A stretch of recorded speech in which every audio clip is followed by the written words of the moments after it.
Hello friends, study lab में आपका स्वागत है। तो फ्रेंड्स देखिए, आरआरबी ग्रुप डी एग्ज़ाम 2022 जो है जारी है और थर्ड फेज का एग्ज़ाम आपका ख़त्म होने वाली है और फोर्थ फेज का एग्ज़ाम आपका स्टार्ट होने वाला है। तो फ्रेंड्स देखिए, अभी के जो फेजेज में जो ट्रेंडिंग चैप्टर जो है साइंस से जो है ट्रेंडिंग चैप्टर है वो आपका पीरियोडिक टेबल है, क्योंकि यहाँ से आपके एग्ज़ाम में 5 से 7 सवाल आपके एग्ज़ाम में पूछे जा रहे हैं।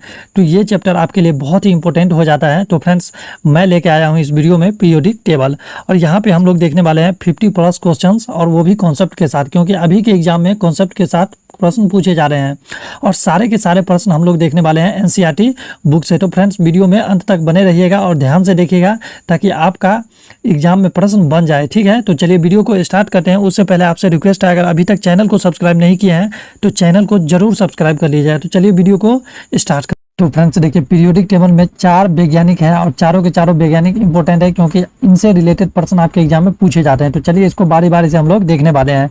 तो सबसे पहले देखिए, परमाणु भार के आधार पर तत्वों का वर्गीकरण। तो देखिए, 4 वैज्ञानिक में से 3 वैज्ञानिक थे जिन्होंने परमाणु भार के आधार पर तत्वों का वर्गीकरण किया। पहला वैज्ञानिक देखिए डोबे रिनर है, जिन्होंने 1817 में क्या किया, तो इन्होंने ट्रिक नियम दिया। तो याद रखिएगा, ट्रिक नियम जो है डोबे रिनर ने दिया, जो आपके एग्जाम में पूछा जा चुका है। ठीक है, देखिए पहला ट्राइड ही आपको याद रखना है। पहला ट्राइड है लिथियम, सोडियम और पोटेशियम। ठीक है, दिया इन्होंने 3 ट्रिक, लेकिन आपको पहला ट्रिक याद रखना है लिथियम, सोडियम, पोटेशियम। ठीक है, 2 ट्राइड नहीं याद रखनी है क्योंकि कभी आपके एग्जाम में नहीं पूछे गए हैं। नेक्स्ट है कि डोबे रिनर ने प्लेटिनम उत्प्रेरक पहली बार खोज की, याद रखिएगा। चलिए नेक्स्ट देखते हैं। नेक्स्ट है न्यूलैंड्स। तो देखिए सेकंड वैज्ञानिक है न्यूलैंड्स 1866। तो देखिए इन्होंने अष्टक नियम दिया। ठीक है, तो याद रखिएगा अष्टक नियम न्यूलैंड्स ने दिया। इन्होंने भी परमाणु भार के आधार पर तत्वों का वर्गीकरण किया। ठीक है, देखिए इनके समय ज्ञात तत्वों की संख्या जो थी वो 56 थी। तो याद रखिएगा 56 ज्ञात तत्वों की संख्या न्यूलैंड्स के समय। इनके अनुसार 8वें तत्व का जो गुण है पहले तत्व के गुण के समान होते हैं, जो आपके एग्जाम में पूछे जाते हैं। देखिए जैसे देखिए पहला तत्व है तो पहला तत्व का गुण जो है 8वें तत्व के गुण के समान होंगे, मतलब 1 में अगर आप 7 जुड़िएगा तो 8 होगा।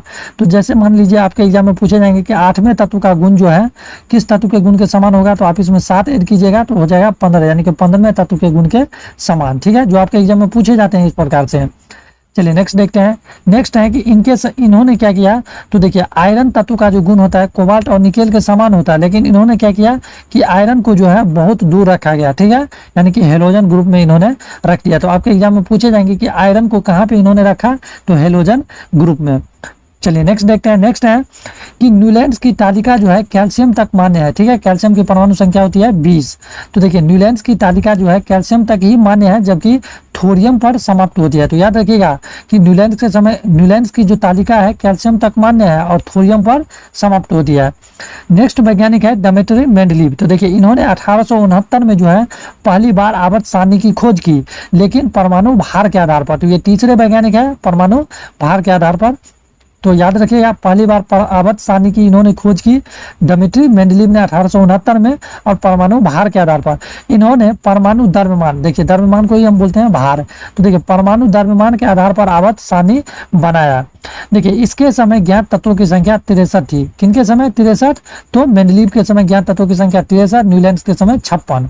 चलिए नेक्स्ट देखते हैं। नेक्स्ट है ये आधुनिक आवर्त सारणी, और ये आपके लिए बहुत ही इंपॉर्टेंट है, क्योंकि आधुनिक आवर्त सारणी यानी कि इंग्लिश में बोलते हैं मॉडर्न पीरियोडिक टेबल, इससे आपके एग्जाम में बहुत सारे प्रश्न पूछे जा रहे हैं। तो याद रखिएगा सबसे पहले कि आधुनिक आवर्त सारणी जो है मोसले ने दिया, और यह आधुनिक आवर्त सारणी जो है परमाणु संख्या के आधार पर है। तो ये चौथा वैज्ञानिक है, और इन्होंने किस आधार पर दिया, तो परमाणु संख्या के आधार पर। तो डायरेक्ट आपसे एग्जाम में पूछे जाते हैं कि आधुनिक आवर्त सारणी जो है परमाणु संख्या के आधार पर किसने दिया, तो मोसले वैज्ञानिक ने दिया। ठीक है, तो याद रखिएगा। देखिए आधुनिक आवर्त सारणी में जो है आवर्त की संख्या 7 है, जो आपके एग्जाम में डायरेक्ट पूछे जा रहे हैं कि आवर्त की संख्या आधुनिक आवर्त सारणी में कितनी है, तो 7 है। वर्ग की संख्या कितनी है, तो 18 है, याद रखिएगा। नेक्स्ट है कि आधुनिक आवर्त सारणी में तत्वों की संख्या जो है 114 है, यानी कि आधुनिक आवर्त सारणी जो मोसले ने दी है इसमें जो है तत्वों की संख्या 114 है, लेकिन आपके एग्जाम में अभी पूछा गया है एक क्वेश्चन की 2022 तक ज्ञात तत्वों की संख्या कितनी है, तो याद रखिएगा 118। ठीक है, चलिए नेक्स्ट देखते हैं। नेक्स्ट है पहला ग्रुप। तो देखिए हमने जैसा कि पीछे ऊपर में बताया है कि 18 ग्रुप है। तो देखिए 18 ग्रुप में पहला ग्रुप है फर्स्ट ए, जिसको हम बोलते हैं। तो देखिए फर्स्ट ए में जितने भी तत्व है सारे के सारे क्षारीय धातु है। तो याद रखिएगा फर्स्ट ए में कौन है, क्षारीय धातु। कौन कौन से है तो याद रखिएगा, hydrogen, lithium, sodium, potassium, rubidium, caesium, francium, इस प्रकार से आप याद रखिएगा सारे तत्व को।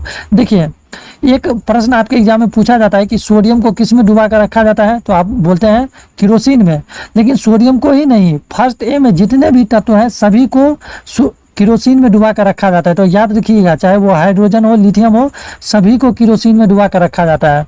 तो देखिए इस वर्ग को केरोसिन में डुबा कर रखा जाता है, ठीक है, तो याद रखिएगा। चलिए नेक्स्ट देखते हैं। नेक्स्ट है सेकेंड ए यानी कि दूसरा ग्रुप। तो देखिए सेकेंड ए को हम बोलते हैं क्षारीय मृदा धातु यानी कि अल्कलाइन अर्थ मेटल इंग्लिश में, ठीक है। तो सेकेंड ए को क्षारीय मृदा धातु, फर्स्ट ए को क्षारीय धातु। तो देखिए सेकेंड ए में जो आपका धातु है वो याद रखिएगा, बेरिलियम, मैग्नीशियम, कैल्शियम हो गया, ये सारे आपका एग्जाम में हो गया सेकेंड ग्रुप का हो गया, ठीक है। चलिए आप इसको याद रखिएगा। चलिए नेक्स्ट देखते हैं। नेक्स्ट है आपका डी ब्लॉक। तो देखिए डी ब्लॉक तत्व जो है इसको हम संक्रमण तत्व या सिक्का धातु भी कहा जाता है। तो याद रखिएगा डी ब्लॉक तत्व को संक्रमण तत्व या सिक्का धातु कहा जाता है, ठीक है।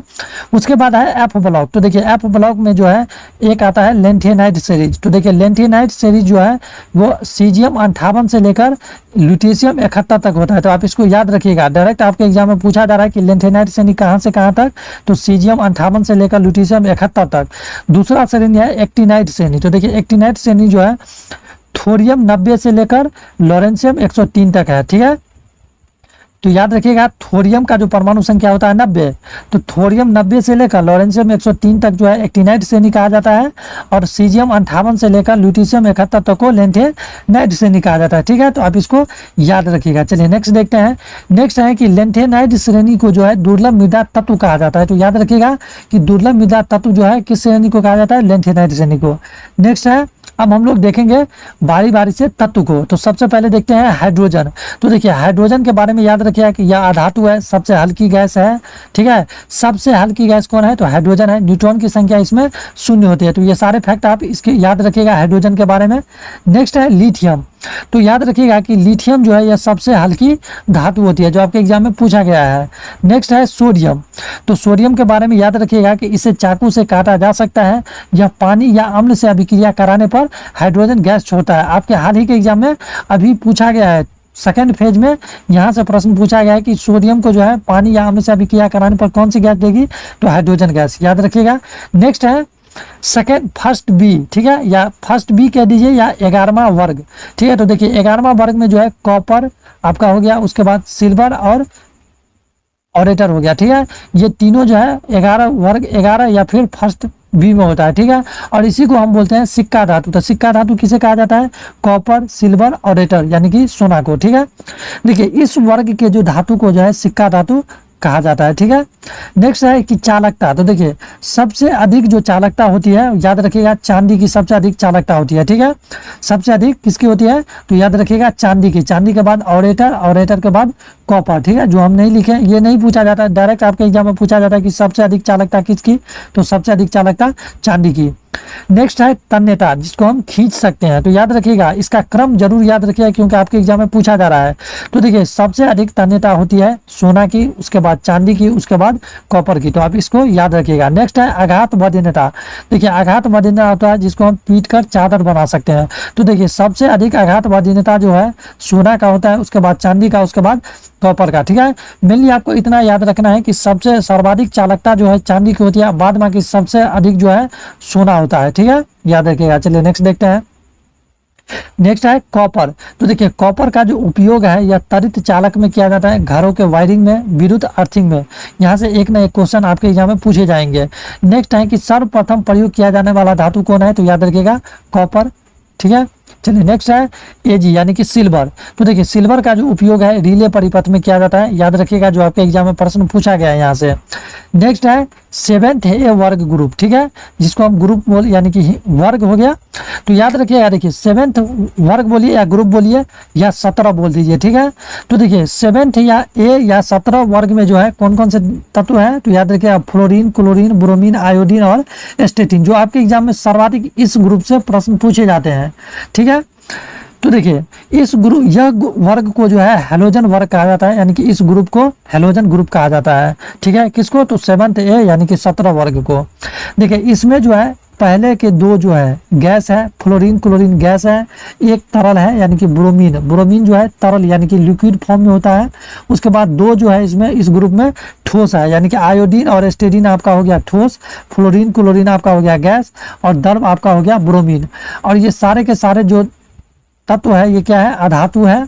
तो यहाँ से प्रश्न भी रहता है कि ब्रोमीन जो है वह ब्रोमीन क्या है, तो अधातु है और यह द्रव अवस्था में होता है। तो याद रखिएगा, इस प्रकार से भी प्रश्न पूछे गए हैं। चलिए नेक्स्ट देखते हैं। नेक्स्ट है आपका 8A। देखिए 7th A और 8A ग्रुप से ही आपके एग्जाम में ज़्यादा प्रश्न पूछे जाते हैं, तो आप इसको याद रखिएगा। और दो पहले आपको हम बताए हैं, फर्स्ट A और सेकेंड A। तो ये 4 वर्ग है जो आपके एग्जाम में यहीं से प्रश्न पूछा जाता है, ठीक है। तो आप इस सारे के 4 वर्ग को याद रखिएगा, बाकी वर्ग को आपको याद रखना नहीं है। तो देखिए 8 वर्ग यानी कि वर्ग 8A कहिए या 0 वर्ग इसको कहा जाता है, ठीक है। तो देखिए सबसे पहले इस वर्ग में कौन कौन से तत्व हैं, तो हीलियम, नियॉन, आर्गन, क्रिप्टन, जेनन और रेडन, ये सारे के सारे तत्व जो है 8A या शून्य वर्ग में आते हैं, ठीक है। देखिए इस वर्ग को का जो है सभी तत्व जो है गैसीय अवस्था में पाया जाता है, किसमें, तो 8A या शून्य वर्ग का, ठीक है। देखिए इस वर्ग को अन्य नाम से भी जाना जाता है, जैसे अक्रिय वर्ग कह दीजिए या शून्य वर्ग कह दीजिए या निष्क्रिय वर्ग कीजिए। तो ये सारे के सारे नाम जो आपके एग्जाम में पूछे जाते हैं कि इस वर्ग को और किस नाम से जाना जाता है, तो अक्रिय वर्ग, शून्य वर्ग और निष्क्रिय वर्ग के नाम से जाना जाता है। तो आप इसको याद रखिए। तो फ्रेंड्स ये सारे के सारे जो है इंपॉर्टेंट जो है आपके लिए क्वेश्चंस थे, यहाँ से आपके एग्जाम में जो है अभी प्रश्न पूछे जा रहे हैं। तो आप इसको ध्यान से देख के जाइएगा ताकि आपके एग्जाम में प्रश्न सारे के सारे बन जाए। तो फ्रेंड्स वीडियो कैसा लगा कमेंट करके जरूर बताइएगा। नेक्स्ट